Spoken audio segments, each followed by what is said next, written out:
When we hear about post-traumatic stress or PTSD, the discussion is usually about veterans returning from the front lines of war-torn countries. But there is another group of heroes prone to PTSD, and many times it goes ignored or even undetected. CBS 5's Donna Rossi is in our newsroom now with some first-hand accounts. Donna?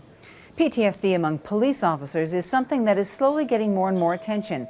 Many times the officers suffer in silence, but it can cost them their careers and sometimes their lives.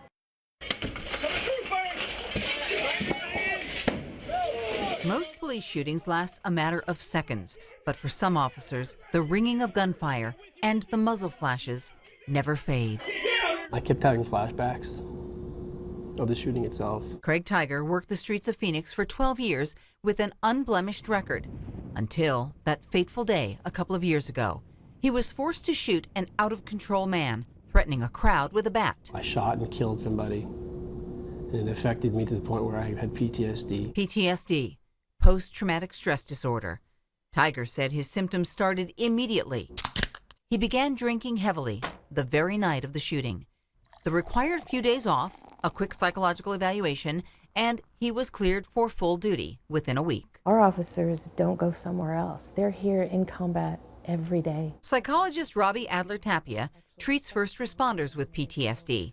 She says many departments tend to ignore the condition. And if it does happen, then it must be something with the officer or the firefighter. It's not because of their job. It's because something about them is broken or they're too weak to do the job. And that's not the truth. Tiger's symptoms got so severe and his drinking so out of control that he became suicidal. I was going up north to kill myself, and I had guns with me in the car, but I was subsequently stopped for DUI on the way out. That DUI saved his life, but it cost him his job, something he doesn't want to see any other first responders experience. I call it suffering in silence. That's what I call it. And I know they're out there. I know for a fact they're out there.